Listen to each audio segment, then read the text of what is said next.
പ്രധാന വാർത്തകളിലേക്ക്. രാജ്യത്തെ പൊതുമേഖലാ ആയുധ നിർമ്മാണ കമ്പനികളിൽ സമരങ്ങൾ നിരോധിച്ച് കേന്ദ്ര വിജ്ഞാപനം. സമരത്തിന് ആഹ്വാനം ചെയ്യുന്നവർക്ക് 2 വർഷം തടവ് ശിക്ഷ, സമരങ്ങളിൽ പങ്കെടുക്കുന്നവർക്ക് 1 വർഷം തടവ് ശിക്ഷ. തീരുമാനം ആയുധ ഫാക്ടറികൾ സ്വകാര്യവൽക്കരിക്കുന്നതിന്റെ ഭാഗമായി. കേന്ദ്രത്തിന്റെ നോൺ സ്റ്റോപ്പ് ഇന്ധനക്കൊള്ള. ഇന്ധനവില ഇന്നും കൂട്ടി. പെട്രോളിന് കൂട്ടിയത് 35 പൈസ. 8 മാസത്തിനിടെ LPG സിലിണ്ടർ വിലയിലെ വർധന ഞെട്ടിക്കുന്നത്. 7 തവണയായി കൂട്ടിയത് 240 രൂപ. ഗ്യാസ് സബ്സിഡിയിൽ കേന്ദ്ര സർക്കാർ ജനങ്ങളെ കബളിപ്പിച്ചുവെന്ന് തോമസ് ഐസക്. കോവിഡ് മരണനിരക്ക് സുതാര്യമെന്ന് ആരോഗ്യമന്ത്രി വീണ ജോർജ്. സർക്കാരിന് ഒന്നും മറച്ചുവെക്കാനില്ല. പിന്തുടരുന്നത് ലോകാരോഗ്യ സംഘടനയുടെ മാനദണ്ഡം. ജനങ്ങൾക്ക് ആവശ്യമായ സഹായം ലഭിക്കാൻ വേണ്ടി പ്രവർത്തിക്കുമെന്നും ആരോഗ്യമന്ത്രി. BJPയിൽ നേതൃമാറ്റം വേണമെന്ന നിലപാടിൽ ഉറച്ച് RSS. സുരേന്ദ്രനും മുരളീധരനും പക്വതയില്ലാത്ത നേതാക്കൾക്ക് താൽപര്യം സാമ്പത്തിക ഭദ്രത മാത്രമെന്നും RSS പ്രചാരക് ബൈഠക്കിൽ വിമർശനം. വയനാട് BJPയിൽ ഭിന്നത രൂക്ഷം. യുവമോർച്ചയിലെ കൂട്ടരാജിക്ക് പിന്നാലെ ബത്തേരി മണ്ഡലത്തിലെ പഞ്ചായത്ത് നഗരസഭാ അംഗങ്ങളും രാജിക്ക്. മദ്രാസ് IITയിൽ ജാതി വിവേചനമെന്നാരോപിച്ച് മലയാളി അധ്യാപകൻ രാജിവെച്ചത് അസിസ്റ്റന്റ് പ്രൊഫസർ P. വിപിൻ. താൻ നേരിട്ടത് കടുത്ത ജാതി വിവേചനമെന്ന് വകുപ്പ് മേധാവിക്ക് അയച്ച രാജിക്കത്തിൽ വിപിൻ. പൊതുമേഖലാ ആയുധ നിർമ്മാണ ഫാക്ടറികളിൽ സമരം നിരോധിച്ച കേന്ദ്ര സർക്കാർ. സമരത്തിന് ആഹ്വാനം നൽകുന്നവർക്ക് 2 വർഷം ജയിൽ ശിക്ഷയാണ്. കൂട്ടമായി അവധിയെടുക്കുന്നതും ഓവർടൈം ചെയ്യാൻ വിസമ്മതിക്കുന്നതും സമരത്തിന്റെ പരിധിയിൽ ഉൾപ്പെടുത്തിയിട്ടുണ്ട്. ഫാക്ടറികൾ സ്വകാര്യവൽക്കരിക്കുന്നതിനെതിരായ സമരം അടിച്ചമർത്താൻ ലക്ഷ്യമിട്ടാണ് കേന്ദ്ര സർക്കാരിന്റെ നീക്കം. വിഷ്ണു മറ്റ് വിശദാംശങ്ങൾ നൽകും ഡൽഹിയിൽ നിന്ന്. വിഷ്ണു, എന്താണ് ഉണ്ടായത്?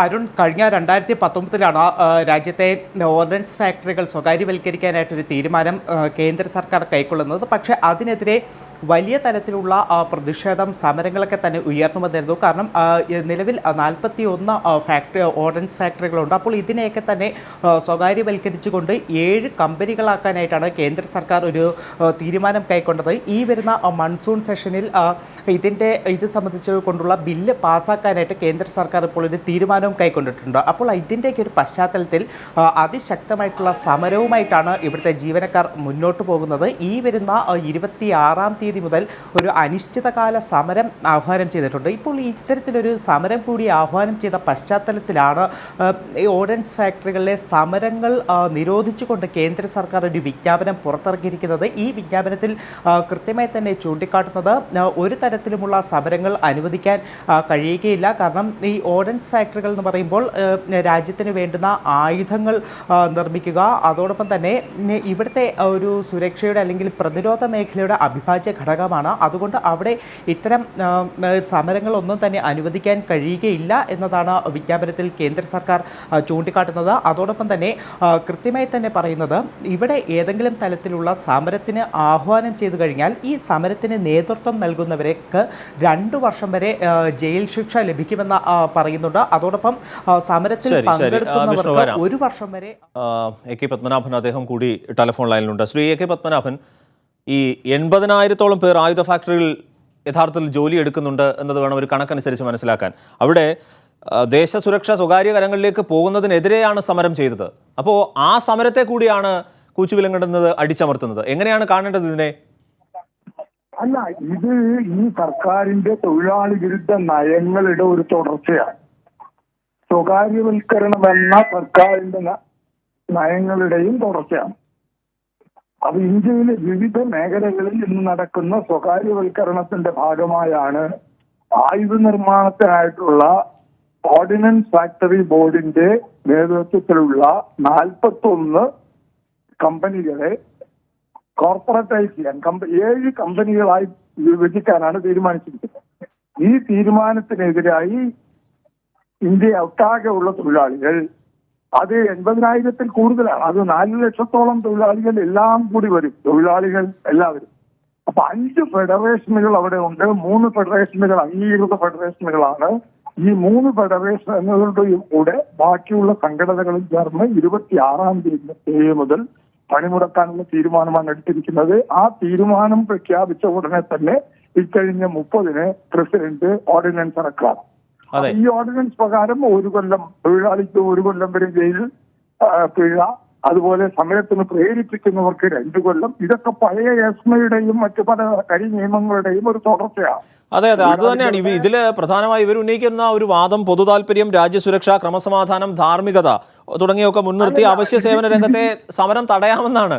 അതാണ് ഇതിൽ ഇക്കാര്യത്തിൽ ഇതെപ്പോഴും ഉള്ളതാണ്. എല്ലാ കാലത്തും ഏത് മേഖലയെയും അത്യാവശ്യ സേവയാക്കി മാറ്റാനുള്ള കാരണം കഴിഞ്ഞ കുറെ കാലങ്ങളായിട്ട് നമ്മൾ കാണുന്നതാണ്. ഏകദേശം ഒരു 50 കൊല്ലത്തിലധികമായിട്ടുള്ള ചരിത്രം ഇതുപോലുള്ള കരി നിയമങ്ങൾക്കുണ്ട്. അപ്പൊ എപ്പോഴും പറയുന്നതാണ് ഈ ദേശസ്നേഹം. ഇക്കഴിഞ്ഞ നേരത്തെ ചൈനയുമായിട്ടുള്ള അവസാനം നടന്ന ആ ബോർഡറിലുണ്ടായിരുന്ന പ്രശ്നങ്ങൾ ഉണ്ടായപ്പോൾ അവിടുത്തെ തൊഴിലാളികൾ ആ സമരം അവസാനിപ്പിച്ച് വീണ്ടും ജോലിയിലേക്ക് ചേർന്നു എന്നുള്ളത് ഇന്നലെ ആ ഫെഡറേഷനുകൾ സർക്കാരിനെ ഓർമ്മപ്പെടുത്തിയിട്ടുണ്ട്. ഇതില് ഇപ്പോ അന്താരാഷ്ട്ര തൊഴിൽ സംഘടന, സുപ്രീം കോടതി, പരമോന്നത നീതിപീഠത്തെ സമീപിക്കുക എന്നതടക്കമുള്ള നിയമസാധ്യതകൾ ഒക്കെ ഇക്കാര്യത്തിൽ ഉണ്ടല്ലോ. ഇനി എന്താണ് നെക്സ്റ്റ് മൂവ്? പരിശീലിക്കുന്നുണ്ട്.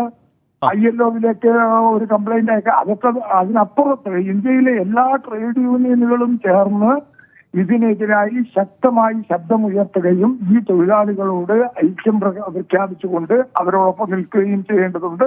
അതിനുള്ള പ്രഖ്യാപനങ്ങൾ CITU, AITUC പോലുള്ള സംഘടനകൾ നേരത്തെ വന്നു കഴിഞ്ഞു.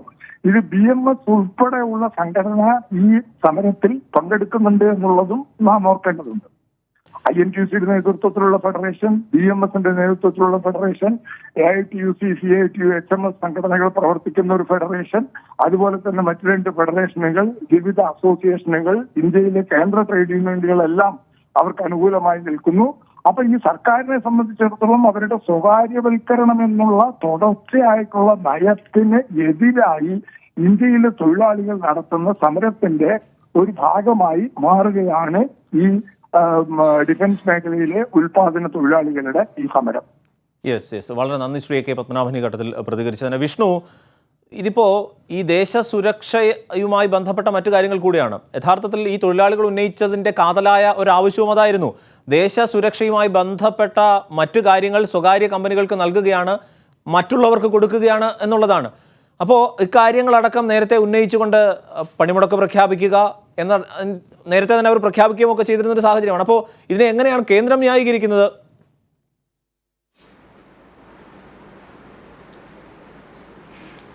അരുൺ, കേന്ദ്ര സർക്കാരിൻ്റെ ഭാഗത്തുനിന്നും തുടക്കത്തിൽ ഇവിടുത്തെ എല്ലാ നവരത്ന കമ്പനികളടക്കം ഇത്തരത്തിൽ സ്വകാര്യവൽക്കരിക്കുന്ന നയത്തിലേക്കാണ് പോയത്. അതിന് പിന്നാലെയാണ് ഈ രാജ്യത്തെ ഒരു പ്രതിരോധ മേഖലയിലും സ്വകാര്യവൽക്കരണം കേന്ദ്ര സർക്കാർ കൊണ്ടുവരാൻ ആരംഭിച്ചത്. ഇതിൻ്റെ തുടക്കം 2019-ലാണ് ഇത്തരമൊരു തീരുമാനം, അതായത് 7 കമ്പനികളാക്കാനായിട്ടുള്ള ഒരു തീരുമാനം കൈക്കൊണ്ടത്. പക്ഷേ അതിനെതിരെ ഉയർന്നു വന്ന സമരം അല്ലെങ്കിൽ പ്രതിഷേധം എന്ന് പറയുന്നത് വളരെ ശക്തമായിരുന്നു. അതോടൊപ്പം തന്നെ ഈ ഓർഡിനൻസ് ഫാക്ടറികളിൽ ഏകദേശം 80,000-ഓളം ജീവനക്കാരാണ് ഇവിടെ ജോലി ചെയ്യുന്നത്. അപ്പോൾ ഇവരുടെ ഭാഗത്തുനിന്നൊരു സമരം ഉയർന്നു വരികയും നേരത്തെ സമരം ശക്തമായിരുന്നെങ്കിലും പിന്നീട് ആ ഒരു സമരം ഇല്ലാതാകുന്നത് ഇന്ത്യ ചൈന അതിർത്തിയിൽ വീണ്ടും പ്രശ്നം രൂക്ഷമായ ഒരു സാഹചര്യത്തിലാണ് താൽക്കാലികമായി ഇവിടുത്തെ ജീവനക്കാർ സമരം നിർത്തിവെച്ചത്. പിന്നീട് ഇപ്പോൾ ഇന്ത്യ ചൈന അതിർത്തിയിലെ പ്രശ്നം ഏകദേശം ഒരു സമാധാനത്തിൽ അവിടുത്തെ ഒരു അക്രമ സംഭവങ്ങളൊക്കെ സംഘർഷ സാധ്യത മാറിയതിന് ശേഷമാണ് വീണ്ടും സമരം പ്രഖ്യാപിച്ചത്. കഴിഞ്ഞ 2-3 ദിവസങ്ങൾക്ക് മുന്നെയാണ് ഈ വരുന്ന 26-ാം തീയതി മുതൽ അനിശ്ചിതകാല സമരത്തിലേക്ക് പോകുമെന്ന ആ ഒരു തീരുമാനം അവർ പ്രഖ്യാപിച്ചത്.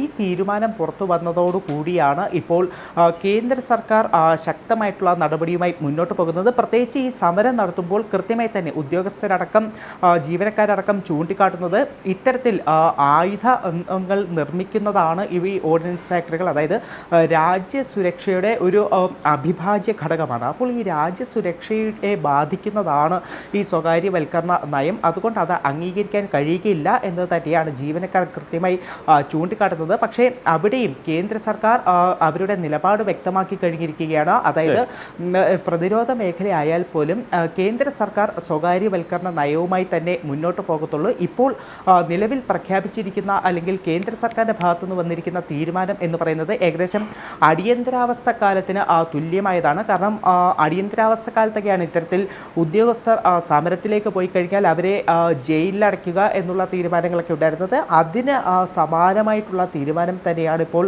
മോദി സർക്കാരിൻ്റെ ഭാഗത്തുനിന്ന് ഉണ്ടായിക്കൊണ്ടിരിക്കുന്നത്. കാരണം ഇനി നമ്മൾ നേരത്തെ തന്നെ സൂചിപ്പിച്ച പോലെ ഈ മാസം 19-നാണ് പാർലമെൻറ്റ് സമ്മേളനം ചേരുക. ഈ പാർലമെൻറ്റ് സമ്മേളനത്തിൽ ഇതിൻ്റെ ബില്ല് കൊണ്ടുവന്ന ഓർഡിനൻസ് ഫാക്ടറികൾ സ്വകാര്യവൽക്കരിക്കുന്ന ബില്ല് കൊണ്ടുവന്ന് പാസ്സാക്കിയെടുക്കാനായിട്ടൊരു തീരുമാനം കൂടി കൈക്കൊണ്ടിട്ടുണ്ട്. അപ്പോൾ അതിൻ്റെ കൂടി ഭാഗമായിട്ടാണ് ഇത്തരത്തിൽ സമരങ്ങൾ നിരോധിച്ചുകൊണ്ടുള്ള ഒരു ഉത്തരവ്. ഇപ്പോൾ ഈ ഓൾ ഇന്ത്യ ഡിഫൻസ് എംപ്ലോയീസ് ഫെഡറേഷന്റെ നിലപാട് ഇക്കാര്യത്തിൽ എന്താണ്? കാരണം അന്താരാഷ്ട്ര കോടതിയെ സമീപിക്കുക, സുപ്രീം കോടതിയെ സമീപിക്കാനുള്ള സാഹചര്യം എന്താണ് ഇവർ പറയുന്നത് ഇക്കാര്യത്തിൽ? തീർച്ചയായിട്ടും അരുണ, സമരവുമായി മുന്നോട്ട് പോകും എന്ന് തന്നെയാണ് ഇവർ അറിയിച്ചിരിക്കുന്നത്. പ്രത്യേകിച്ച് നിലവിലത്തെ സാഹചര്യത്തിൽ സംയുക്ത ട്രേഡ് യൂണിയൻ്റെ സമരസമിതി ഇവർക്ക് ഒരു പിന്തുണ നൽകിയിട്ടുണ്ട്. അത് CITU, AITUC ഇവരെല്ലാം തന്നെ ഉൾപ്പെടുന്ന ഒരു സംയുക്ത ട്രേഡ് യൂണിയൻ്റെ ഒരു സമരസമിതി ഇവിടെ നിലനിൽക്കുന്നുണ്ട്. ഇവരുടെ നേതൃത്വത്തിൽ കൂടിയാണ് കഴിഞ്ഞ 1.5 വർഷത്തോളമായി സമരം നടന്നു വരുന്നത്. അപ്പോൾ ഈ സംയുക്ത സമരസമിതി അവർ സുപ്രീം കോടതിയെ സമീപിക്കാനായിട്ടൊരു തീരുമാനം കൈക്കൊണ്ടിട്ടുണ്ട്. അത് ഇന്നോ നാളെയോ ആയിട്ട് തന്നെ സുപ്രീം കോടതിയെ സമീപിക്കും എന്നതാണ് അറിയിച്ചിരിക്കുന്നത്. ഇത്തരത്തിൽ കേന്ദ്ര സർക്കാരിൻ്റെ ഇത്തരം നയങ്ങൾക്കെതിരെ നിയമപരമായി നീങ്ങുക എന്നതാണ് ഇപ്പോൾ ഒരു തീരുമാനം കൈക്കൊണ്ടിരിക്കുന്നത്. അതിനു പുറമെ സമരം ശക്തമായി തന്നെ കൊണ്ടുപോകാനായിട്ട് ഒരു തീരുമാനം കൈക്കൊണ്ടിട്ടുണ്ട്. കാരണം നമ്മൾ നേരത്തെ സൂചിപ്പിച്ച പോലെ ഇവിടുത്തെ ജീവനക്കാരുടെ സംഘടനകൾക്ക് ഇപ്പോൾ പുറത്തു നിന്നുള്ള ട്രേഡ് യൂണിയനുകളെല്ലാം പിന്തുണ പ്രഖ്യാപിച്ച രംഗത്ത് വന്നിട്ടുണ്ട്. പ്രത്യേകിച്ച് BMS എന്ന് പറയുന്നത് BJPയുടെ ഒരു തൊഴിലാളി സംഘടനയാണ്. ഈ BMS പോലും ഈ സമരങ്ങൾക്ക് പിന്തുണ നൽകുന്നുണ്ട് എന്നതാണ് നമ്മൾ ഏറ്റവും പ്രധാനമായി എടുത്തു പറയേണ്ടത്. അത്തരത്തിൽ ശക്തമായിട്ടുള്ള സമരമായി മുന്നോട്ട് പോകാൻ തന്നെയാണ് തീരുമാനം. ഇതിനോടകം തന്നെ രാഷ്ട്രീയ പാർട്ടികളുടെ ഒരു പ്രതികരണം വന്നു തുടങ്ങിയിട്ടുണ്ട്. അല്പം മുന്നേ CPIയുടെ ഒരു പ്രതികരണം വന്നിരുന്നു. CPI ശക്തമായി തന്നെ പറഞ്ഞിരിക്കുന്നു കേന്ദ്ര സർക്കാർ പുറത്തിറക്കിയിരിക്കുന്ന ഉത്തരവ് പിൻവലിക്കണം എന്നതാണ്. സമരം ചെയ്യാനുള്ള അവകാശം രാജ്യത്തെ ഓരോ പൗരന്മാർക്കും. ഈ വിവരങ്ങൾ നൽകിയത് ഡൽഹിയിൽ നിന്ന് DGP അനിൽകാന്ത് ഇപ്പോൾ മാധ്യമങ്ങളെ കാണുകയാണ്. അതിലേക്ക് property crimes, gangster activities, gold smuggling, drive against drugs and other serious crimes in the state, we will concentrate on and the special schemes and strategies will be devised as we go along. Another priority area would be the welfare of the police force. Is a 60,000 strong police force we are very proud of, and I'm very proud of the way our force has worked tirelessly during the testing times of COVID. They have, my force, my men, they have suffered due to the COVID pandemic, but despite that, they have worked tirelessly for the citizen of the society.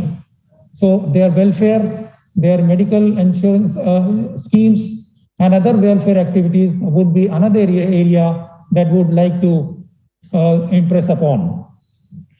Then another thing is to achieve all these things, the main focus and the main instrument we have is the modernization. Modernization includes all the latest technologies. We live in the technological times in which the technology is at the doorstep of every common man.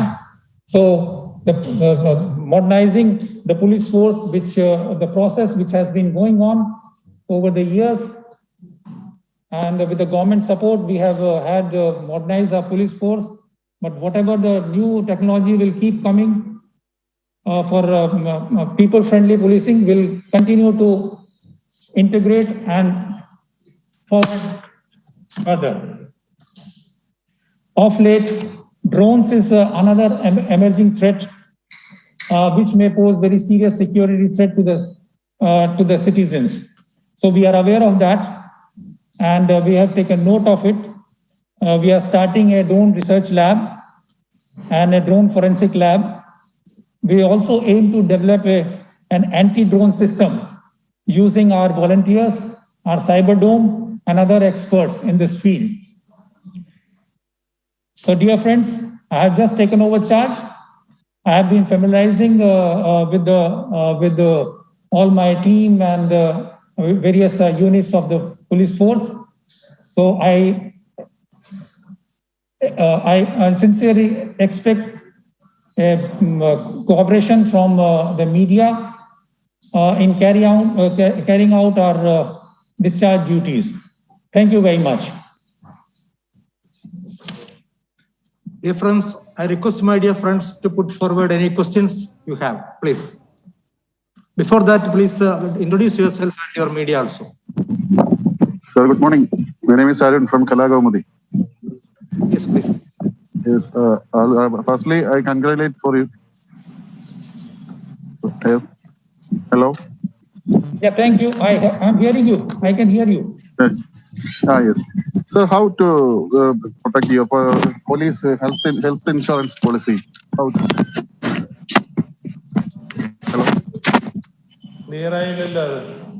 Hello. Hello. Police health care. How to implement? Hello. How police health care also you mentioned that. How to implement that? No, we would moot an idea of having a medical health insurance so that our policemen can be covered extensively.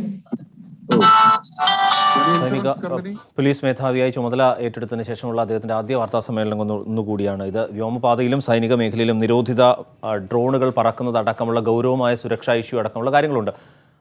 അക്കാര്യങ്ങളടക്കം പരാമർശിക്കുകയായിരുന്നു അദ്ദേഹം. വിവിധ മാധ്യമപ്രവർത്തകർ ഇതുമായി ബന്ധപ്പെട്ട് വിവിധ സംശയങ്ങൾ അദ്ദേഹത്തോട് ചോദിക്കുകയും ചെയ്യുകയാണ്. മറ്റ് വാർത്തകളിലേക്ക്. മദ്രാസ് IITയിൽ ജാതി വിവേചനം എന്നാരോപിച്ച് മലയാളി അധ്യാപകൻ രാജിവെച്ചത് അസിസ്റ്റന്റ് പ്രൊഫസർ P. വിപിൻ. താൻ നേരിട്ടത് കടുത്ത ജാതി വിവേചനമാണ് എന്ന് വകുപ്പ് മേധാവിക്ക് അയച്ച രാജിക്കത്തിൽ വിപിൻ പറഞ്ഞു. ജോലിയിൽ പ്രവേശിച്ച അന്നു മുതൽ താൻ കടുത്ത ജാതി വിവേചനമാണ് നേരിടുന്നതെന്ന് വകുപ്പ് മേധാവിക്ക് അയച്ച രാജിക്കത്തിൽ humanities and social science assistant പ്രൊഫസറായ വിപിൻ വി വീട്ടിൽ പറയുന്നു. ഉന്നത സ്ഥാനങ്ങളിലുള്ള വ്യക്തികളിൽ നിന്നാണ് കടുത്ത വിവേചനങ്ങൾ നേരിടേണ്ടി വന്നതെന്നും IITയിൽ നടക്കുന്ന ജാതി വിവേചനത്തിനെതിരെ പഠിക്കാൻ കമ്മിറ്റിയെ നിയോഗിക്കണമെന്നും രാജിക്കത്തിൽ പറയുന്നുണ്ട്. തന്നെപ്പോലെ വിവേചനം അനുഭവിക്കുന്നവർ നിരവധി പേരുണ്ട് ക്യാമ്പസിൽ.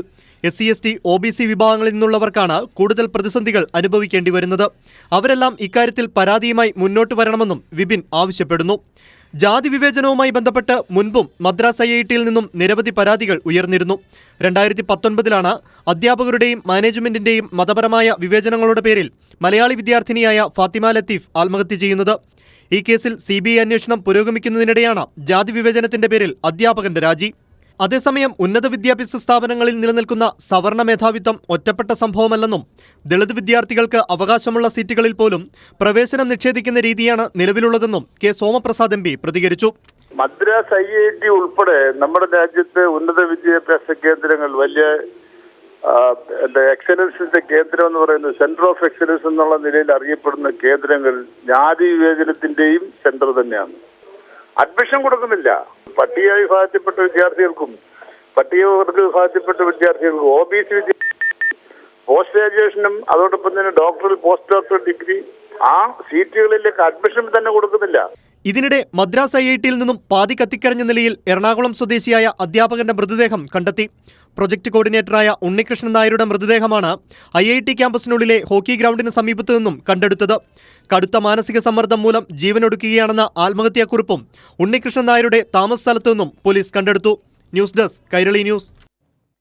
പൊതുമേഖലാ ആയുധ നിർമ്മാണ ഫാക്ടറികളിൽ സമരം നിരോധിച്ച കേന്ദ്ര സർക്കാർ. സമരത്തിന് ആഹ്വാനം നൽകുന്നവർക്ക് 2 വർഷം ജയിൽ ശിക്ഷ.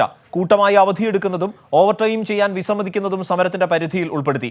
ഫാക്ടറികൾ സ്വകാര്യവൽക്കരിക്കുന്നതിനെതിരായ സമരം അടിച്ചമർത്താൻ ലക്ഷ്യമിട്ടാണ് കേന്ദ്ര സർക്കാരിന്റെ ഈ നീക്കം. വിഷ്ണു ദില്ലിയിൽ നിന്ന് വിവരങ്ങൾ നൽകും. വിഷ്ണു, നേരത്തെ തന്നെ പ്രതിഷേധം അവിടെ ഇതുമായി ബന്ധപ്പെട്ട് നിലനിന്നിരുന്നു. പണിമുടക്കടക്കം പ്രഖ്യാപിച്ചിരുന്ന സാഹചര്യം ഉണ്ടായിരുന്നു. അപ്പോൾ ഈ സ്വകാര്യവൽക്കരണ നയങ്ങൾക്കെതിരെയാണ് യഥാർത്ഥത്തിൽ ഈ സമരം ഉണ്ടായത്? അതിനെതിരെയുള്ള ആക്ഷനാണോ? എന്താണ് സംഭവിച്ചത്? അരുൺ, പ്രതിരോധ മേഖലയിലെ ഒരു സ്വകാര്യവൽക്കരണത്തിനെതിരെ ശക്തമായിട്ടുള്ള സമരമാണ് ഓർഡിനൻസ് ഫാക്ടറിയിലെ ജീവനക്കാർ കഴിഞ്ഞ 2 വർഷത്തോളമായി നടത്തിവരുന്നത്. അപ്പോൾ ഈ നിലവിലത്തെ സാഹചര്യത്തിൽ 41 ഓർഡിനൻസ് ഫാക്ടറികൾ ഇത്തരത്തിൽ സ്വകാര്യവൽക്കരിച്ചുകൊണ്ട് 7 കമ്പനികളാക്കാനായിട്ടാണ് കേന്ദ്ര സർക്കാർ ഒരു തീരുമാനം കൈക്കൊണ്ടിരിക്കുന്നത്. അപ്പോൾ ഇത്തരത്തിൽ പ്രതിരോധ മേഖലയിലും ഒരു സ്വകാര്യവൽക്കരണം നടപ്പാക്കി കഴിഞ്ഞാൽ അത് രാജ്യസുരക്ഷയെ പോലും ബാധിക്കുമെന്നത് ചൂണ്ടിക്കാട്ടിക്കൊണ്ടാണ് ഇവിടെയുള്ള ജീവനക്കാർ ശക്തമായിട്ടുള്ള സമരവുമായി മുന്നോട്ട് പോകുന്നത്. ഇപ്പോൾ കേന്ദ്ര സർക്കാർ ഈ വരുന്ന 19-ാം തീയതി പാർലമെന്റ് ആരംഭിക്കുകയാണ്. പാർലമെന്റിൽ ബില്ല് കൊണ്ടുവന്ന് പാസ്സാക്കാനായിട്ട് ഒരു തീരുമാനം കൈക്കൊണ്ടിട്ടുണ്ട്. അതിൻ്റെ കൂടി അടിസ്ഥാനത്തിൽ സമരം ശക്തമാക്കാൻ കഴിഞ്ഞ ദിവസങ്ങളിൽ ഇവർ ഓർഡിനൻസ് ഫാക്ടറിയിലെ ജീവനക്കാർ തീരുമാനിക്കുകയും ഈ മാസം 26-ാം തീയതി മുതൽ അനിശ്ചിതകാല സമരത്തിനും ആഹ്വാനം നൽകിയിരുന്നു. അപ്പോൾ അത്തരമൊരു തീരുമാനം വന്ന സാഹചര്യത്തിലാണ് സമരങ്ങളെ അടിച്ചമർത്തുന്നതിന് വേണ്ടിയിട്ട് കേന്ദ്ര സർക്കാർ ഒരു വിജ്ഞാപനം ഇപ്പോൾ പുറത്തിറക്കിയിരിക്കുന്നത്. ഈ കേന്ദ്ര സർക്കാർ പുറത്തിറക്കിയിരിക്കുന്ന വിജ്ഞാപനത്തിൽ കൃത്യമായി തന്നെ പറയുന്നത് ഇത്തരത്തിൽ ഡിഫൻസ് മേഖലയിൽ അല്ലെങ്കിൽ പ്രതിരോധ മേഖലയിലുള്ളവർ രാജ്യസുരക്ഷയ്ക്ക് വേണ്ടി പ്രവർത്തിക്കുന്നവരാണ്. അതുകൊണ്ട് ഇവിടുത്തെ ജീവനക്കാർക്ക് ഒരു തരത്തിലും സമരത്തിൽ പങ്കെടുക്കാൻ കഴിയുകയില്ല, സമരങ്ങൾ ഇവിടെ അനുവദിക്കാൻ കഴിയുകയില്ല എന്നതാണ് കേന്ദ്ര സർക്കാർ വിജ്ഞാപനത്തിൽ ചൂണ്ടിക്കാട്ടുന്നത്. അതോടൊപ്പം തന്നെ ഇനി ഒരുപക്ഷെ സമരത്തിലേക്ക് പോവുകയാണെങ്കിൽ സമരത്തിന് നേതൃത്വം നൽകുക, ആഹ്വാനം നൽകുക, ഇത്തരത്തിലുള്ള ആളുകളെ 2 വർഷം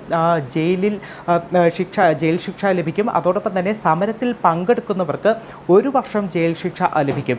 ഇതാണ് കേന്ദ്ര സർക്കാർ ഇപ്പോൾ ഒരു വിജ്ഞാപനം പുറത്തിറക്കിയത്. അതോടൊപ്പം തന്നെ കൂട്ടമായി അവധിയെടുക്കുക, ഓവർ ടൈം ജോലി പറഞ്ഞു കഴിഞ്ഞാൽ അത് അധിക സമയം ജോലി ചെയ്യാൻ വിസമ്മതിക്കുക, ഇത്തരം പ്രവൃത്തികളും സമരത്തിൻ്റെ ഭാഗമായി തന്നെയായിരിക്കും കണക്കുകൂട്ടുക എന്നും കേന്ദ്ര സർക്കാർ ഇപ്പോൾ വിജ്ഞാപനത്തിലൂടെ അറിയിച്ചിട്ടുണ്ട്. അതായത് കേന്ദ്ര സർക്കാരിനെതിരായിട്ടുള്ള അല്ലെങ്കിൽ അവരുടെ സ്വകാര്യവൽക്കരണ നയത്തിനെതിരായിട്ടുള്ള സമരത്തെ പൂർണ്ണമായി അടിച്ചമർത്തുക എന്നതാണ് കേന്ദ്ര സർക്കാർ ഇപ്പോൾ ഇവിടെ ഒരു തീരുമാനം കൈക്കൊണ്ടിരിക്കുന്നത്. അതോടൊപ്പം തന്നെ മറ്റൊരു പ്രധാനപ്പെട്ട കാര്യം, ഏകദേശം ഒരു അടിയന്തരാവസ്ഥയ്ക്കൊക്കെ തുല്യമായിട്ടുള്ള സാഹചര്യത്തിലേക്കാണ് ഇപ്പോൾ കാര്യങ്ങൾ എത്തി നിൽക്കുന്നത്. അതുകൊണ്ട് തന്നെ പ്രതിഷേധം അതിശക്തമായി കഴിഞ്ഞു. നിലവിൽ തന്നെ ട്രേഡ് യൂണിയനുകളടക്കം സുപ്രീം കോടതിയെ സമീപിക്കാനും ഒരു തീരുമാനം കൈക്കൊണ്ടിട്ടുണ്ട്. അരുൺ, ശരി, വിഷ്ണുവാണ് ഈ വിവരങ്ങൾ നൽകിയത് ഡൽഹിയിൽ നിന്ന്. മദ്രാസ് IITയിൽ ജാതി വിവേചനമെന്നാരോപിച്ച മലയാളി അധ്യാപകൻ രാജിവെച്ചത് അസിസ്റ്റന്റ് പ്രൊഫസർ P. വിപിനാണ്. താൻ നേരിട്ടത് കടുത്ത ജാതി വിവേചനമാണ് എന്ന് വകുപ്പ് മേധാവിക്ക് അയച്ച രാജിക്കത്തിൽ വിപിൻ പറഞ്ഞു. ജോലിയിൽ പ്രവേശിച്ച അന്നു മുതൽ താൻ കടുത്ത ജാതി വിവേചനമാണ് നേരിടുന്നതെന്ന് വകുപ്പ് മേധാവിക്ക് അയച്ച രാജിക്കത്തിൽ humanities and social science assistant പ്രൊഫസറായ വിപിൻ വിവീട്ടിൽ പറയുന്നു. ഉന്നത സ്ഥാനങ്ങളിലുള്ള വ്യക്തികളിൽ നിന്നാണ് കടുത്ത വിവേചനങ്ങൾ നേരിടേണ്ടി വന്നതെന്നും IITയിൽ നടക്കുന്ന ജാതി വിവേചനത്തിനെതിരെ പഠിക്കാൻ കമ്മിറ്റിയെ നിയോഗിക്കണമെന്നും രാജിക്കത്തിൽ പറയുന്നുണ്ട്. തന്നെപ്പോലെ വിവേചനം അനുഭവിക്കുന്നവർ നിരവധി പേരുണ്ട് ക്യാമ്പസിൽ. SC, ST, OBC വിഭാഗങ്ങളിൽ നിന്നുള്ളവർക്കാണ് കൂടുതൽ പ്രതിസന്ധികൾ അനുഭവിക്കേണ്ടി വരുന്നത്. അവരെല്ലാം ഇക്കാര്യത്തിൽ പരാതിയുമായി മുന്നോട്ട് വരണമെന്നും വിപിൻ ആവശ്യപ്പെടുന്നു. ജാതി വിവേചനവുമായി ബന്ധപ്പെട്ട് മുൻപും മദ്രാസ് IITയിൽ നിന്നും നിരവധി പരാതികൾ ഉയർന്നിരുന്നു. 2019 അധ്യാപകരുടെയും മാനേജ്മെന്റിന്റെയും മതപരമായ വിവേചനങ്ങളുടെ പേരിൽ മലയാളി വിദ്യാർത്ഥിനിയായ ഫാത്തിമ ലത്തീഫ് ആത്മഹത്യ ചെയ്യുന്നത്. ഈ കേസിൽ CBI അന്വേഷണം പുരോഗമിക്കുന്നതിനിടെയാണ് ജാതി വിവേചനത്തിന്റെ പേരിൽ അധ്യാപകന്റെ രാജി. അതേസമയം ഉന്നത വിദ്യാഭ്യാസ സ്ഥാപനങ്ങളിൽ നിലനിൽക്കുന്ന സവർണ മേധാവിത്വം ഒറ്റപ്പെട്ട സംഭവമല്ലെന്നും ദളിത് വിദ്യാർത്ഥികൾക്ക് അവകാശമുള്ള സീറ്റുകളിൽ പോലും പ്രവേശനം നിഷേധിക്കുന്ന രീതിയാണ് നിലവിലുള്ളതെന്നും K. സോമപ്രസാദ് MP പ്രതികരിച്ചു. മദ്രാസ് IIT ഉൾപ്പെടെ നമ്മുടെ രാജ്യത്തെ ഉന്നത വിദ്യാഭ്യാസ കേന്ദ്രങ്ങൾ വലിയ എക്സലൻസിന്റെ കേന്ദ്രം എന്ന് പറയുന്നത് സെന്റർ ഓഫ് എക്സലൻസ് എന്നുള്ള നിലയിൽ അറിയപ്പെടുന്ന കേന്ദ്രങ്ങൾ ജാതി വിവേചനത്തിന്റെയും സെന്റർ തന്നെയാണ്. അഡ്മിഷൻ കൊടുക്കുന്നില്ല. പട്ടിക വിഭാഗത്തിൽപ്പെട്ട വിദ്യാർത്ഥികൾക്കും പട്ടികവർഗ വിഭാഗത്തിൽപ്പെട്ട വിദ്യാർത്ഥികൾക്കും OBC പോസ്റ്റ് ഗ്രാജുവേഷനും അതോടൊപ്പം തന്നെ ഡോക്ടറൽ പോസ്റ്റ് ഡോക്ടറൽ ഡിഗ്രി ആ സീറ്റുകളിലേക്ക് അഡ്മിഷൻ തന്നെ കൊടുക്കുന്നില്ല. ഇതിനിടെ മദ്രാസ് IITയിൽ നിന്നും പാതി കത്തിക്കരഞ്ഞ നിലയിൽ എറണാകുളം സ്വദേശിയായ അധ്യാപകന്റെ മൃതദേഹം കണ്ടെത്തി. പ്രൊജക്ട് കോർഡിനേറ്ററായ ഉണ്ണികൃഷ്ണൻ നായരുടെ മൃതദേഹമാണ് IIT ക്യാമ്പസിനുള്ളിലെ ഹോക്കി ഗ്രൗണ്ടിന് സമീപത്തു നിന്നും കണ്ടെടുത്തത്. കടുത്ത മാനസിക സമ്മർദ്ദം മൂലം ജീവനൊടുക്കുകയാണെന്ന ആത്മഹത്യാക്കുറിപ്പും ഉണ്ണികൃഷ്ണൻ നായരുടെ താമസ സ്ഥലത്തു നിന്നും പോലീസ് കണ്ടെടുത്തു. News desk Kairali news.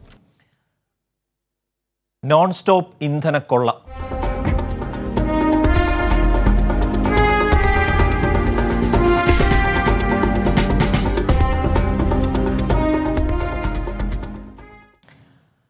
രാജ്യത്ത് ഇന്ധനവില ഇന്നും കൂട്ടി. പെട്രോളിന് ഇന്ന് കൂട്ടിയത് ലിറ്ററിന് 35 പൈസയാണ്.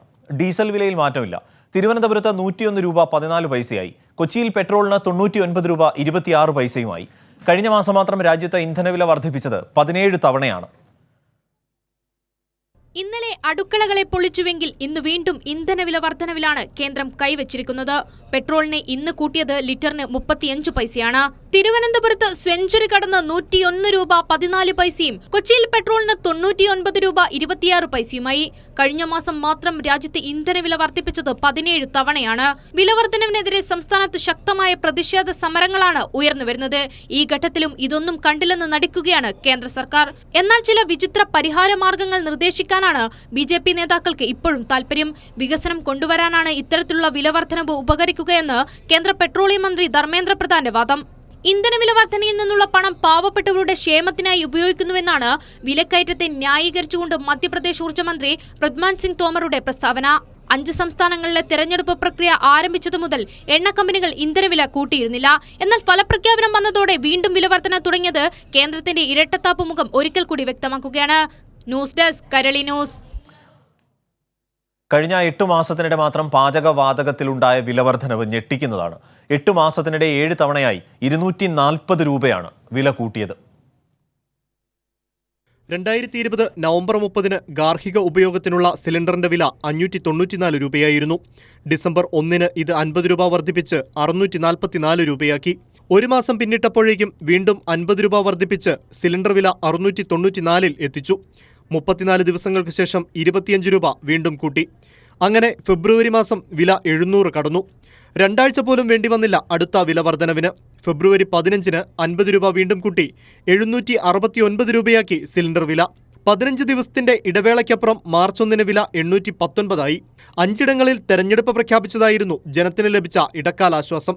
തെരഞ്ഞെടുപ്പ് പ്രഖ്യാപിച്ചതിനു ശേഷം 2 മാസങ്ങളിൽ പെട്രോളും ഡീസലും പോലെ പാചകവാതകത്തിനും വില കൂട്ടിയില്ല. തെരഞ്ഞെടുപ്പ് കാലത്തുണ്ടാകുന്ന പതിവ് കൺകെട്ട് വിദ്യ മാത്രമായിരുന്നു അതെന്ന് ജൂലൈ 1-ന് കേന്ദ്രം തെളിയിച്ചു. 819-ൽ നിന്ന് 15 രൂപ കൂട്ടി പാചകവാതക സിലിണ്ടറിന് 834 രൂപയാണ് ഇപ്പോൾ വില. അതായത് വെറും 8 മാസത്തിനിടെ 240 രൂപയാണ് വില കൂടിയത്. കോവിഡ് സൃഷ്ടിക്കുന്ന പ്രതിസന്ധികൾക്കിടയിലും പെട്രോൾ ഡീസൽ വില കുതിച്ചുയരുന്നത് പോലെ പാചകവാതക വിലയും കുത്തനെ കൂടുമെന്ന സൂചനയാണ് ഇതിലൂടെ കേന്ദ്രം നൽകുന്നത്. News desk Kairali news. Gas സബ്സിഡിയിൽ കേന്ദ്ര സർക്കാർ ജനങ്ങളെ പറ്റിച്ചുവെന്ന് തോമസ് ഐസക്. 1 വർഷമായി സബ്സിഡി നൽകുന്നില്ല. ഡിസംബറിന് ശേഷം 240 രൂപയാണ് വില കൂട്ടിയതെന്നും കേന്ദ്രം ജനങ്ങളെ കബളിപ്പിക്കുകയാണെന്നും ഐസക് പറഞ്ഞു. മോദി സർക്കാരിന്റെ ഏറ്റവും പ്രധാനപ്പെട്ട വാഗ്ദാനങ്ങളിലൊന്നായിരുന്നു പാചകവാതകത്തിന്റെ വില കുറയ്ക്കുമെന്നതും ബാങ്ക് അക്കൗണ്ടിൽ സബ്സിഡി എത്തുമെന്നതും. എന്നാൽ ഓരോ ദിവസവും വില കൂട്ടുകയും സബ്സിഡി നൽകാതെ പറ്റിക്കുകയുമാണ് കേന്ദ്രം ചെയ്തത്. ഈ വർഷം ഇത് 5-ാം തവണയാണ് പാചകവാതകത്തിന്റെ വില വർദ്ധിപ്പിച്ചത്. 1 വർഷമായി ബാങ്ക് വഴി നൽകുമെന്ന് പറഞ്ഞ സബ്സിഡിയുമില്ല. ഗ്യാസ് സബ്സിഡിയിൽ കേന്ദ്ര സർക്കാർ ജനങ്ങളെ പറ്റിച്ചുവെന്നാണ് മുൻ ധനമന്ത്രിയും സാമ്പത്തിക വിദഗ്ധനുമായ തോമസ് ഐസക്കിന്റെ പ്രതികരണം. വില വർദ്ധിക്കുന്നതനുസരിച്ച് സബ്സിഡി പാചകവാതകത്തിൻ്റെ നമ്മുടെ ബാങ്ക് അക്കൗണ്ടിൽ വരുമെന്നാണ് പറയുന്നത്. പക്ഷേ 1 വർഷമായിട്ട് സബ്സിഡി വിതരണവും ചെയ്യുന്നില്ല. നേരത്തെ വില സർക്കാർ നിശ്ചയിക്കുന്നു, അതിൻ്റെ സബ്സിഡി കമ്പനികൾക്ക് സർക്കാർ നൽകുന്നു. പക്ഷേ കമ്പനികൾ സംഘടിതരാണ്, ചോദിച്ചാൽ കൊടുക്കേണ്ടി വരും. ജനങ്ങൾ അസംഘടിതരാണ്. അതുകൊണ്ട് സബ്സിഡി അവർക്ക് നൽകുന്ന രീതി വന്നാൽ സർക്കാരിന് ഇഷ്ടമില്ലാത്തപ്പോൾ നിർത്താം. അതാണ് ഇപ്പോൾ പാചകവാതകത്തിന് സംഭവിച്ചിട്ടുള്ളത്. 12 സിലിണ്ടറുകളാണ് സബ്സിഡിയിലൂടെ 1 വർഷം നൽകിയിരുന്നത്. എന്നാൽ ഉപഭോക്താക്കളെ അറിയിക്കാതെയാണ് സബ്സിഡി നിർത്തിയത്. മാത്രമല്ല അതിനുശേഷം 7 തവണ വില കൂട്ടുകയും ചെയ്തു. ഇങ്ങനെ വില വർദ്ധിപ്പിക്കുന്നതിന് കാരണം എന്താണെന്ന് കമ്പനികൾ പറയുന്നതുമില്ല. സബ്സിഡി നിർത്തലാക്കിയത് പൊതുമേഖലാ എണ്ണ കമ്പനികളുടെ സ്വകാര്യവൽക്കരണത്തിന് വേണ്ടിയാണെന്നാണ് വിദഗ്ധർ പറയുന്നത്. കൈരളി ന്യൂസ്, തിരുവനന്തപുരം. ജാഗ്രതയോടെ നേരിടാം.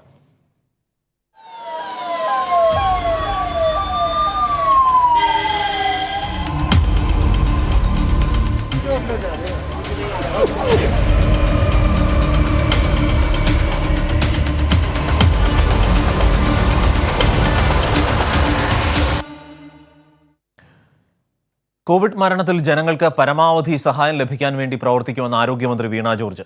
മരണത്തിൽ ആർക്കെങ്കിലും പരാതി ഉണ്ടെങ്കിൽ പരിശോധിക്കും. സംസ്ഥാനത്തെ കോവിഡ് മരണക്കണക്ക് സുതാര്യമാണ്, ഒന്നും മറച്ചുവെക്കാനില്ല എന്നും മന്ത്രി പറഞ്ഞു. ഇതിൽ സംസ്ഥാന സർക്കാരിൻ്റെ നിലപാട് ആരോഗ്യ വകുപ്പിൻ്റെ നിലപാട് വളരെ വ്യക്തമാണ്. നമ്മുടെ ആളുകൾക്ക്, ജനങ്ങൾക്ക് ഇത് സംബന്ധിച്ചിട്ടുള്ള സഹായം കിട്ടുന്നതിന് വേണ്ടിയിട്ടുള്ള പരമാവധി പരിശ്രമങ്ങൾ നമ്മൾ ഉറപ്പാക്കും.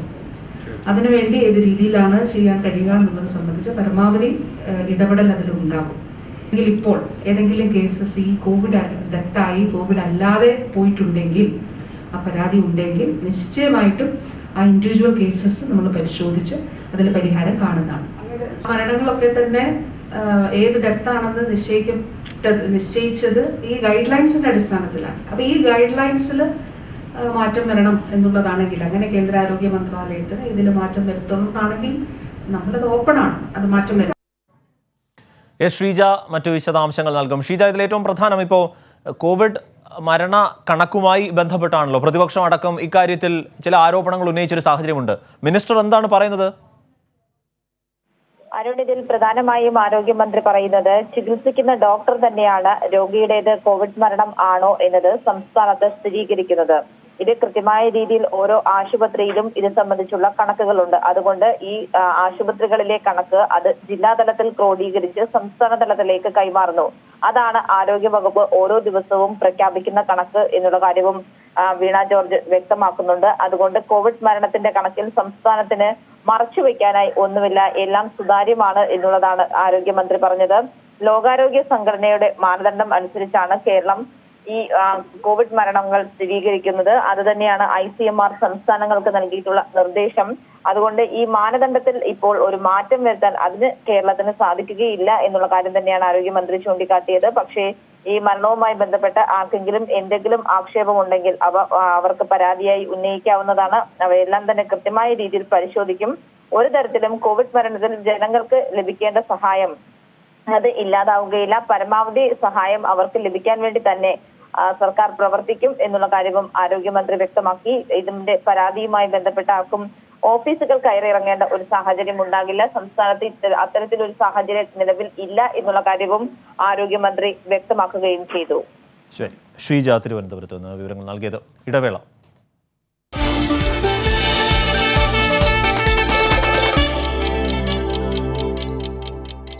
അനധികൃത സ്വത്ത് സമ്പാദന കേസിൽ മുസ്ലിം ലീഗ് സംസ്ഥാന സെക്രട്ടറി KM ഷാജിയെ വിജിലൻസ് വീണ്ടും ചോദ്യം ചെയ്യും. കോഴിക്കോട്ടെ ആഡംബര വീട് അളന്നതിൽ കൂടുതൽ ക്രമക്കേട് കണ്ടെത്തിയതായി സൂചന. കണ്ണൂരിലെ വീട് 2 ദിവസത്തിനകം അളക്കുമെന്നാണ് വിവരം. അനധികൃത സ്വത്ത് സമ്പാദന കേസിൽ മുസ്ലിം ലീഗ് സംസ്ഥാന സെക്രട്ടറി KM ഷാജിക്കെതിരായ വിജിലൻസ് അന്വേഷണം പുരോഗമിക്കുകയാണ്. ഇതിന്റെ ഭാഗമായി കോഴിക്കോട് മാലൂർക്കുന്നിലെ ആഡംബര വീട് അളന്നു. പൊതുമരാമത്ത് വകുപ്പ് ഉദ്യോഗസ്ഥരുടെ സഹായത്തോടെയാണ് അളന്ന് തിട്ടപ്പെടുത്തിയത്. പരിശോധനയിൽ കൂടുതൽ ക്രമക്കേട് കണ്ടെത്തിയതായാണ് സൂചന. കണ്ണൂർ ചാലാടുള്ള വീട് അളക്കാനും തീരുമാനിച്ചു. 2 ദിവസത്തിനകം അളക്കുമെന്നാണ് ലഭിക്കുന്ന വിവരം. ഷാജിയുടെ കണ്ണൂരിലെ വീട്ടിൽ നിന്ന് കണ്ടെടുത്ത അനധികൃത പണത്തിന്റെ ഉറവിടം സംബന്ധിച്ചും വ്യക്തത വരുത്തേണ്ടതുണ്ട്. KM ഷാജി സമർപ്പിച്ച കൗണ്ടർ ഫോയിലുകളിൽ ചിലത് വ്യാജമാണോ എന്ന സംശയം വിജിലൻസിനുണ്ട്. ഷാജിയുടെ മൊഴിയും അന്വേഷണ സംഘത്തിന്റെ കണ്ടെത്തലുകളും തമ്മിൽ പൊരുത്തക്കേടുകളുണ്ടെന്നാണ് റിപ്പോർട്ട്. ഇതിന്റെ ഭാഗമായും ഷാജിയെ ചോദ്യം ചെയ്യും. മണ്ഡലം കമ്മിറ്റിയാണ് തെരഞ്ഞെടുപ്പ് ഫണ്ട് പിരിക്കാൻ തീരുമാനിച്ചതെന്നാണ് KM ഷാജിയുടെ മൊഴി. തെരഞ്ഞെടുപ്പ് ചെലവിലേക്കായി സാധാരണക്കാരിൽ നിന്ന് പിരിച്ചെടുത്ത തുകയാണ് തൻ്റെ വീട്ടിൽ നിന്നും വിജിലൻസ് പിടികൂടിയ 47 ലക്ഷം രൂപയെന്നാണ് KM ഷാജി പറഞ്ഞിരുന്നത്. ഷാജിക്ക് വരവിൽ കവിഞ്ഞ സ്വത്തുള്ളതായി നേരത്തെ വിജിലൻസ് നടത്തിയ പ്രാഥമിക അന്വേഷണത്തിൽ കണ്ടെത്തിയിരുന്നു. കൈരളി ന്യൂസ്, കോഴിക്കോട്. കുഴൽപ്പണത്തിൽ കുടുങ്ങി BJP.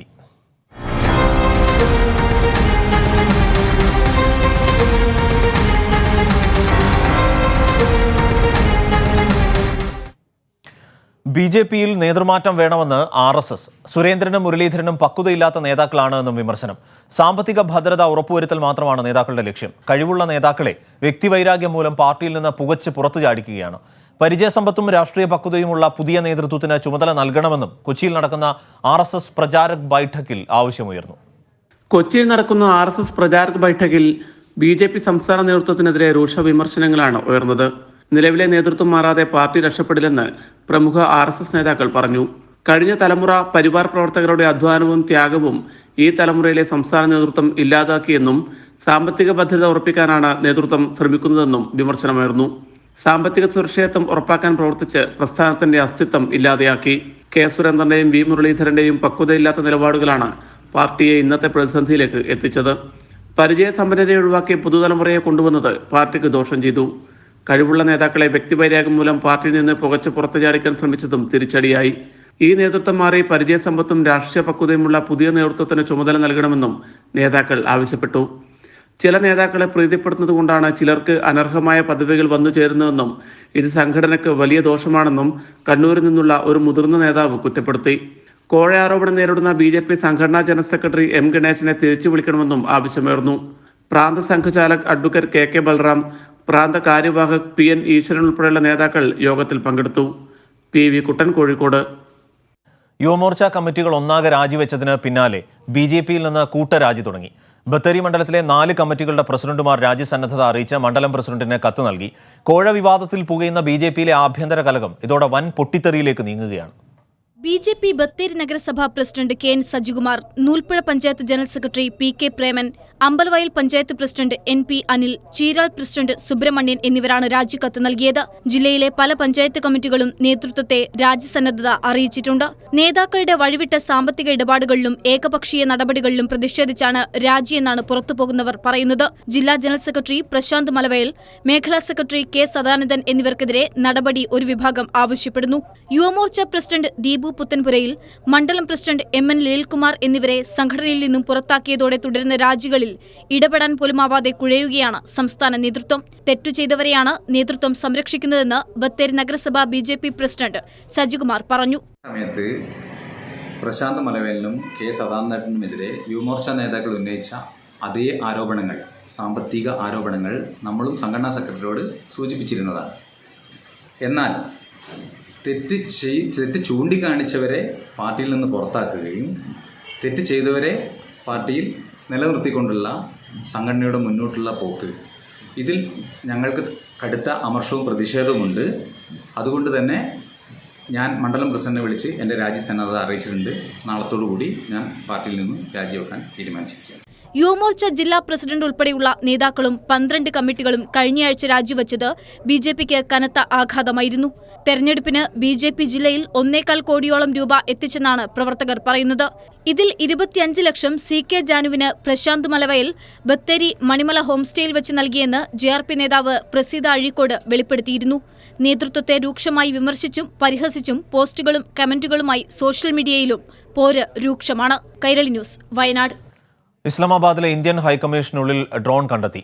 സുരക്ഷാ വീഴ്ചയിൽ ഇന്ത്യ കടുത്ത അതൃപ്തി അറിയിച്ചതായി റിപ്പോർട്ടുണ്ട്. വിഷ്ണു ദില്ലിയിൽ നിന്ന് വിവരങ്ങൾ നൽകും. വിഷ്ണു, എന്താണ് ഉണ്ടായത്? അരുൺ, ഇപ്പോൾ പാകിസ്ഥാനിലെ ഇസ്ലാമാബാദിലുള്ള ഇന്ത്യൻ ഹൈക്കമ്മീഷനുള്ളിൽ ഡ്രോൺ കണ്ടെത്തിയതായിട്ടുള്ള ഒരു റിപ്പോർട്ടാണ് പുറത്തു വന്നിരിക്കുന്നത്. അതോടൊപ്പം തന്നെ ഇതിൽ ഒരു സുരക്ഷാ വീഴ്ച ചൂണ്ടിക്കാട്ടിക്കൊണ്ട് ഇന്ത്യ പാകിസ്ഥാനെ കടുത്ത അതൃപ്തി അറിയിച്ചതായും ഇപ്പോൾ ഒരു റിപ്പോർട്ട് പുറത്തു വന്നിട്ടുണ്ട്. ഇതിൽ ഏറ്റവും പ്രധാനമായി കഴിഞ്ഞ കുറച്ച് ദിവസങ്ങളായി തന്നെ കാശ്മീർ കേന്ദ്രീകരിച്ച വലിയ തലത്തിലുള്ള പ്രശ്നങ്ങൾ, അതായത് ഡ്രോൺ ആക്രമണം നടത്തുകയും പിന്നീട് പലതവണ തുടർച്ചയായിട്ടുള്ള ഈ ദിവസങ്ങളിലെല്ലാം അതിർത്തികളിൽ ഡ്രോൺ കാണപ്പെടുകയും ചെയ്തിരുന്നു. ഇത്തരം വലിയ തലത്തിലുള്ള ഒരു സുരക്ഷാ പ്രശ്നങ്ങൾ, ജാഗ്രത എല്ലാം തന്നെ ഇവിടെ രാജ്യത്ത് നിലനിൽക്കുന്നതിനിടയിലാണ് ഇപ്പോൾ പാകിസ്ഥാനിലുള്ള ഇന്ത്യൻ ഹൈക്കമ്മീഷനുള്ളിൽ ഡ്രോൺ കണ്ടെത്തിയ ഒരു സാഹചര്യം കൂടി ഉണ്ടായിരുന്നത്. ഇതിപ്പോൾ വലിയ തലത്തിലുള്ള ഒരു ജാഗ്രത നിർദ്ദേശത്തിലേക്കാണ് കാര്യങ്ങൾ പോയിരിക്കുന്നത്. പ്രത്യേകിച്ച് ഡ്രോൺ ആക്രമണങ്ങളൊക്കെ ഉണ്ടാകുന്ന പശ്ചാത്തലത്തിൽ തന്നെയാണ് ഹൈക്കമ്മീഷനുള്ളിൽ ഉണ്ടാകും. പാകിസ്ഥാനുള്ള ഇസ്ലാമാബാദിലെ ഇന്ത്യൻ ഹൈക്കമ്മീഷനിലാണ് ഡ്രോൺ കണ്ടെത്തിയത്. അപ്പോൾ വലിയ ഒരു ജാഗ്രതാ നിർദ്ദേശം വിദേശത്ത് നൽകിയിട്ടുണ്ട്. അതോടൊപ്പം തന്നെയാണ് സുരക്ഷാ വീഴ്ചയിൽ ഇന്ത്യ കടുത്ത അതൃപ്തി അറിയിക്കുകയും ചെയ്തിരിക്കുന്നത്. അരുൺ, ഇപ്പോൾ ഒരു പ്രാഥമിക വിവരങ്ങൾ മാത്രമാണ് പുറത്തു വന്നിരിക്കുന്നത്. അല്പസമയത്തിനകം തന്നെ ഈ കാര്യത്തിൽ ഒരു വിശദമായിട്ടുള്ള ഒരു ഔദ്യോഗിക വിശദീകരണം ഉണ്ടാകും എന്നതാണ് നമുക്ക് അറിയാൻ സാധിക്കുന്നത്. അരുൺ, ശരി. വിഷ്ണു ഡൽഹിയിൽ നിന്ന്. മകളുടെ നീതിക്കായി വർഷങ്ങളായി പോരാടുന്ന ഒരു അമ്മയുണ്ട്. തിരുവനന്തപുരം ഞാണ്ടൂർക്കോണം സ്വദേശി സുശീല. സ്ത്രീധന പീഡനത്തെ തുടർന്ന് മകൾ മരിക്കുമ്പോൾ 3 വയസ്സ് പ്രായമായ പേരക്കുട്ടിയുടെ ഭാവി സുരക്ഷിതമാക്കുക കൂടിയായിരുന്നു സുശീലയുടെ ലക്ഷ്യം. അനുകൂല വിധി പോലും നടപ്പായില്ല എങ്കിലും ആ അമ്മയുടെ പോരാട്ടം തുടരുകയാണ്.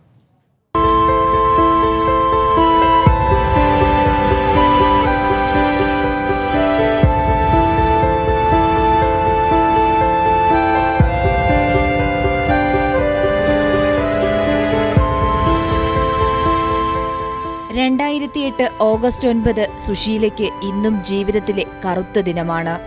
മകൾ സ്മിത ജീവിതത്തിൽ നിന്നും എന്നേക്കുമായി മടങ്ങിയ ദിനം.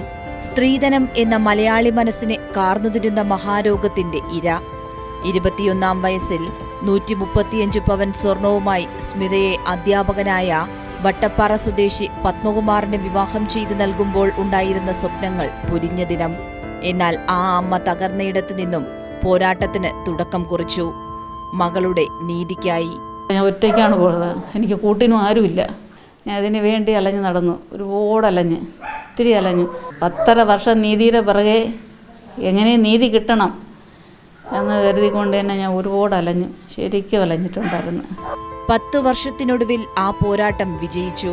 പത്മകുമാറിനും അമ്മ ശ്യാമളയ്ക്കും 9 വർഷം തടവും 50,000 രൂപ പിഴയും തിരുവനന്തപുരം അഡീഷണൽ സെഷൻസ് കോടതി വിധിച്ചു. വിധി അറിഞ്ഞപ്പോൾ സന്തോഷമുണ്ട്. പക്ഷേ ഇതല്ല, ഇത്രയും പോരായിരുന്നു. എൻ്റെ കണക്ക് ഈ വിധിയല്ല, ഇതിലും കൂടുതൽ വിധി വേണമെന്നാണ് ആഗ്രഹിക്കുന്നത്. ശിക്ഷിച്ചാൽ അവരെ ശിക്ഷ അനുഭവിച്ചിറങ്ങാനുള്ളൊരു നീതി കൊണ്ടുവരണം. അതാണ് ആവശ്യം. ഒരു പെറ്റമ്മയ്ക്ക് ഇതുപോലെ വരാൻ പാടില്ല. ഇത് ദിവസവും ദിനം പ്രതി ഇങ്ങനെ കയറി വരികയല്ലേ. അത് ഒരമ്മയ്ക്ക് ഈ കണ്ണീരിന് വരാനുള്ള അവസരം കൊടുക്കരുത്. പ്രസവിച്ച് വളർത്തി, ഇത്രയും 21 വയസ്സ് വരെ വളർത്തി, 25-4 വർഷത്തെ ദാമ്പത്യ ജീവിതത്തിനിടയിൽ മകൾക്കായുള്ള പോരാട്ടത്തിനിടയിൽ ഭർത്താവ് മരണപ്പെട്ടു. അവിടെയും സുശീല തകരാതെ അതിജീവന പോരാട്ടം തുടർന്നു. മകൾ സ്മിത മരിക്കുമ്പോൾ 3 വയസ്സായിരുന്ന പേരക്കുട്ടി പാർവതിക്ക് ഇന്ന് 16 വയസ്സായി. അവളുടെ ജീവിതത്തിനായി, ഒപ്പം ഇനി ഒരമ്മയും കരയരുത് എന്ന വാശിയുമാണ് ഈ അമ്മയ്ക്കുള്ളിൽ. സ്ത്രീധന പീഡനം തകർക്കുന്ന ജീവിതങ്ങളുടെ കാഴ്ച തുടരുമ്പോൾ ഇത്തരത്തിൽ അതിനോട് പൊരുതുന്നവർ അപൂർവം ചിലർ മാത്രമാകുന്നു. മകളുടെ നീതിക്ക് വേണ്ടി ഈ അമ്മ പോരാടിയത് നീണ്ട 10 വർഷമാണ്. വിധി വന്നു. പക്ഷേ നിയമത്തിലെ പഴുതുപയോഗിച്ച് മകളുടെ ഘാതകൻ രക്ഷപ്പെട്ടപ്പോൾ ആ പോരാട്ടം ഇവർ ഇപ്പോഴും തുടരുന്നു. അതുകൊണ്ട് തന്നെ വലിയ ഒരു പോരാട്ടത്തിൻ്റെ പ്രതീകം കൂടിയാവുകയാണ് ഈ അമ്മ. തിരുവനന്തപുരത്ത് നിന്നും പ്രമോദ് പന്നിയോടിനൊപ്പം എസ് ഷീജ, കൈരളി ന്യൂസ്. പുന്നപ്ര വയലാർ സമരസേനാനി പി കെ ചന്ദ്രാനന്ദന്റെ 7ാമത് ചരമവാർഷിക ദിനം ആചരിച്ചു. പി കെ ചന്ദ്രാനന്ദൻ അന്ത്യവിശ്രമം കൊള്ളുന്ന വലിയ ചുടുകാട് രക്തസാക്ഷി മണ്ഡപത്തിൽ കോവിഡ് മാനദണ്ഡം പാലിച്ച് പുഷ്പാർച്ചനയും അനുസ്മരണവും നടന്നു. പുന്നപ്ര വയലാർ സമരസേനാനി പി കെ ചന്ദ്രാനന്ദന്റെ 7ാമത് ചരമവാർഷിക ദിനമാണ് ആചരിച്ചത്. ആലപ്പുഴ ജില്ലയിലെ വിവിധ കേന്ദ്രങ്ങളിൽ പുഷ്പാർച്ചനയും അനുസ്മരണവും നടന്നു. പുന്നപ്ര വയലാർ സമരത്തിന്റെ ഭാഗമായി പുന്നപ്ര സമരത്തിൽ പങ്കെടുക്കുകയും തുടർന്ന് ഒളിവിൽ പോവുകയും ചെയ്ത വ്യക്തിയാണ് പി കെ ചന്ദ്രാനന്ദൻ. MLA ആയും CPIM ആലപ്പുഴ ജില്ലാ സെക്രട്ടറിയായും പാർട്ടിയുടെ നേതൃനിലയിൽ പ്രവർത്തിച്ച വ്യക്തിയായിരുന്നു അദ്ദേഹം. പി കെ ചന്ദ്രാനന്ദൻ അന്ത്യവിശ്രമം കൊള്ളുന്ന വലിയ ചുടുകാട് രക്തസാക്ഷി മണ്ഡപത്തിൽ കോവിഡ് മാനദണ്ഡം പാലിച്ച് പുഷ്പാർച്ചനയും അനുസ്മരണവും നടന്നു. മുൻമന്ത്രി ജി സുധാകരൻ, CPIM ജില്ലാ secretary R Nasar, Ambalappuzha MLA H Salam തുടങ്ങിയവർ പങ്കെടുത്തു. കൈരളി ന്യൂസ്, ആലപ്പുഴ. ധീര രക്തസാക്ഷി അഭിമന്യുവിന്റെ ജ്വലിക്കുന്ന ഓർമ്മയിലാണ് എറണാകുളം മഹാരാജാസ് കോളേജ് ക്യാമ്പസ്. 3ാം രക്തസാക്ഷിത്വ ദിനത്തിൽ കോളേജിന്റെ കിഴക്കേ കവാടത്തിൽ വീണ്ടും അഭിമന്യുവിന്റെ മുദ്രാവാക്യം മുഴങ്ങി. മതതീവ്രവാദികളുടെ കൊലക്കത്തിക്കിരയാകുന്നതിന് തൊട്ടു മുൻപ് അഭിമന്യു കുറിച്ച വർഗീയത തുലയട്ടെ എന്ന വാചകം കൂട്ടുകാർ മതിലിൽ എഴുതി.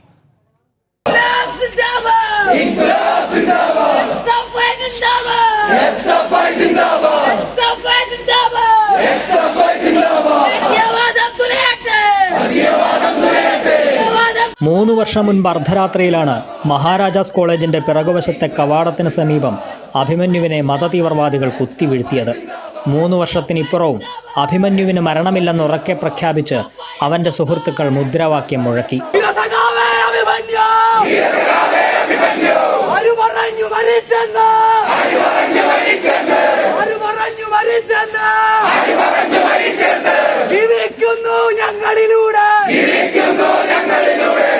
അഭിമന്യു കൊല്ലപ്പെട്ട സമയത്തിന്റെ ഓർമ്മയിൽ അർദ്ധരാത്രിയിൽ അവർ വീണ്ടും മതിലിൽ എഴുതി വർഗീയത തുലയട്ടെ.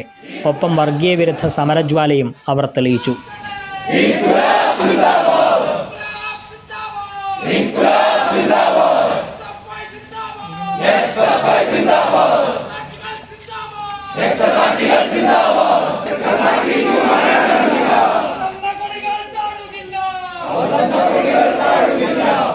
അഭിമന്യുവിൻ്റെ സ്വന്തം പ്രസ്ഥാനമായ SFIയുടെ അഖിലേന്ത്യാ പ്രസിഡന്റ് VP സാനു, സംസ്ഥാന president VA Vineesh, secretary Sachin Dev ഉൾപ്പെടെയുള്ളവർ അർദ്ധരാത്രിയിലെ അനുസ്മരണ ചടങ്ങിൽ പങ്കെടുത്തു. ഇടുക്കി വട്ടവടക്കാരനായ അഭിമന്യു മഹാരാജാസ് കോളേജിൽ 2ാം വർഷ ബിരുദ വിദ്യാർത്ഥിയായിരിക്കെയാണ് ക്യാമ്പസ് ഫ്രണ്ട്, പോപ്പുലർ ഫ്രണ്ട്, SDPI പ്രവർത്തകർ അഭിമന്യുവിനെ പിന്നിൽ നിന്ന് കുത്തിവീഴ്ത്തിയത്.